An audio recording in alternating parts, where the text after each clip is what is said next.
Donc nous allons donc passer donc du côté exercice et faire cette fiche d'exercice. Avant de commencer, donc vous allez vous tester sur les rappels du cours. Donc je vous demande d'essayer de compléter, d'accord, et de voir si vous avez compris les méthodes qu'on va utiliser. Donc je vous laisse mettre sur pause et là je vais essayer de faire et voir si vous avez compris. On y va, hop, ici. Alors, rappel du cours. Deux vecteurs sont collinaires s'il existe un réel cas tel que quoi? Tel que l'un s'exprime k fois l'autre. Donc V est égal à K fois U, ou alors je peux écrire que U égale K fois V. Si j'ai une telle relation, donc ça définit des vecteurs collinaires. Petit 2. Comment savoir si deux vecteurs sont collinaires à l'aide des coordonnées? Donc, ils sont collinaires si et seulement si le déterminant est nul. Donc le déterminant de A, B et le déterminant de A', B', on fait les produits en croix, A fois B', moins A' fois B. Et il faut que ce soit nul, d'accord? S'il n'est pas égal à 0, les vecteurs ne sont pas collinaires. Donc ça, c'est une des conditions pour que deux vecteurs soient collinaires. Ensuite, pour montrer que des droites sont parallèles, elles sont parallèles si les vecteurs associés à ces droites, donc vecteurs AB et CD, sont collinaires. Ok, donc s'ils sont collinaires. Et ensuite, comment montrer que deux vecteurs sont collinaires? On revient au petit 2, on calculera un déterminant des deux vecteurs. Et petit 4, comment montrer que des points sont alignés? Donc A, B, C sont alignés, si et seulement si. Donc les vecteurs AC, AB et AC sont collinaires, d'accord? Vous voyez bien que là, ils sont collinaires avec un point en commun, ça c'est important. Donc comme ces deux vecteurs sont collinaires, les droites associées à ces vecteurs, la droite AB et la droite AC sont parallèles, mais comme ils ont un point en commun, ils sont donc, la droite AC et sur la droite AB, elles sont confondues, et donc les points sont alignés. Voici comment justifier. Donc à chaque fois, pour montrer que c'est collinaire, on va se ramener donc soit au petit 1, on a une relation de proportionnalité entre les coordonnées, donc l'un c'est K fois l'autre, ou alors on calcule tout simplement le déterminant, et s'il est nul, ce sera collinaire. Ensuite, on va passer donc à l'exercice 1, ici, vous pouvez le faire, l'exercice 1, vous pouvez mettre sur pause et le faire. Et nous, on va passer donc à la correction de l'exercice 1. Alors, si je garde l'exercice 1, donc première chose, on va démontrer que vous avez deux vecteurs, on va essayer de montrer qu'ils sont collinaires, AC et vecteur CD, AB et vecteur CD. Donc ici, je n'ai pas utilisé le déterminant puisque je n'ai pas de coordonnées. Donc je vais utiliser l'aide du petit 1, d'accord, qui est de montrer que l'un peut s'écrire K fois l'autre. Vous avez AB, vecteur AB moins 3CD égale vecteur nul.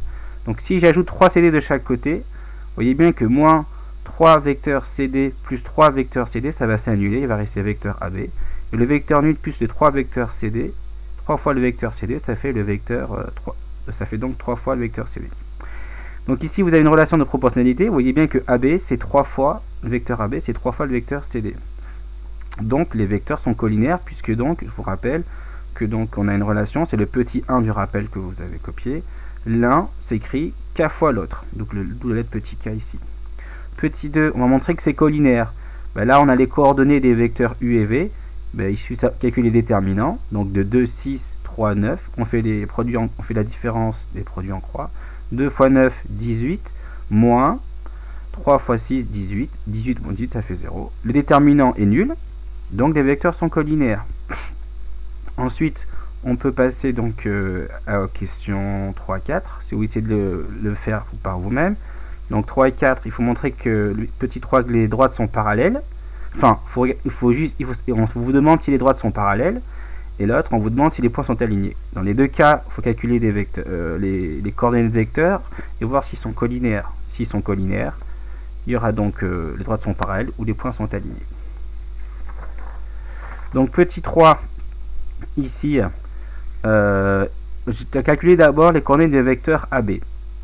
Le coordonnées du vecteur AB, je rappelle, c'est XB moins XA, YB moins YA. Donc là, vous voyez, en orange, j'ai mis donc la formule littérale avec les lettres et j'ai remplacé. XB, c'est 8, moins XA, c'est moins 4. Et oui, il y a deux moins, attention. YB, c'est 1, moins YA, moins 3. Donc il y a moins 3, donc à la fin, ça fait 12 et 4. Je fais pareil pour CD, sauf que je vais un peu plus vite. Je vais tout simplement faire XD moins XC, XD moins 2 moins 4, ça fait moins 6. Après YD moins YC, 2 moins 4, 2 moins 4, ça fait moins 2. Donc, alors, est-ce que ces deux vecteurs AB et CD sont collinaires? Oui, on peut le voir directement, puisque si je multiplie toutes les coordonnées de CD par moins 2, vous voyez, là et là, je retrouve les coordonnées du vecteur AB. Donc, on peut dire que c'est collinaire. Ou alors, la méthode générale, si vous n'êtes pas à l'aise, si vous manquez de recul, on peut directement dire, si je dois montrer deux vecteurs qui sont linéaires, je calcule le déterminant. Ça, je pense que c'est assez rapide à faire aussi. Donc, pourquoi pas. Donc là, je fais le déterminant du vecteur AB et du vecteur CD. Donc, 12, 4 et moins 6, moins 2. C'est ce que j'ai pris ici. Hein. Donc, je fais la différence des produits en croix. 12 fois moins 2, moins 24. Moins 6 fois 4, donc moins 24. Ça fait donc 0. Donc, comme le déterminant est nul, les vecteurs sont collinaires. Et comme ils sont collinaires, les vecteurs, ben, les droites associées sont parallèles. Donc oui, les droites sont parallèles. Donc je rappelle, hein, soit pour montrer que deux vecteurs sont collinaires là, soit je montre qu'il y a un lien de proportionnalité entre les coordonnées. Donc là, c'est le coefficient de proportionnalité, ici c'était moins 2. Donc là, ça justifie là, que c'est collinaire ici. Ou alors, ça c'est la deuxième méthode. C'est de calculer les déterminants, d'accord? L'un des deux suffit, c'est-à-dire, mais dans tous les cas, il faut calculer les coordonnées du vecteur AB et du vecteur CD. Ensuite, petit 4, montrer que les points sont alignés. On va essayer de montrer que les vecteurs AB et vecteurs AC sont collinaires, et donc s'ils sont collinaires, les points seront alignés. On va voir ça.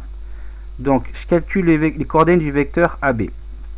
Même pareil que tout à l'heure, je fais donc, je rappelle ici, je fais xb moins xa, et là je fais yb moins ya.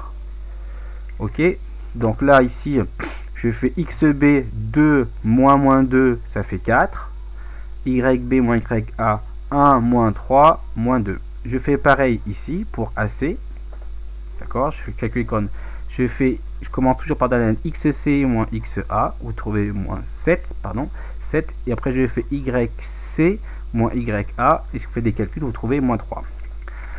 Ensuite, je fais calculer le déterminant pour savoir si ces deux vecteurs sont collinaires. On n'a pas l'impression, on se pose la question si les coordonnées finalement du vecteur AB et du vecteur AC sont proportionnelles. Pour ça, je calcule le déterminant de 4 moins 2, ça c'est le vecteur AB. Ici, vous avez le vecteur AB, là. Et là, vous avez le vecteur AC. Ok. Donc là, c'est AB, 4 moins 2. Et là, 7 moins 3, c'est le vecteur AC. Donc là, pardon, ça ne va pas très bien. Là, c'est un 7. Hop, ici. Donc, je fais 4 fois moins 3, moins 12, moins 7 fois moins 2, ça fait moins 14. Au final, j'obtiens 2. Ça n'est pas égal à 0. Donc, le déterminant n'est pas nul. Donc, est-ce que les vecteurs sont collinaires? La réponse est non. Et comme les vecteurs ne sont pas collinaires, les points ne sont pas alignés. D'accord? Ça, c'est un A, bien sûr. Voilà. Les vecteurs ne sont pas alignés. Voilà, fin de l'exercice.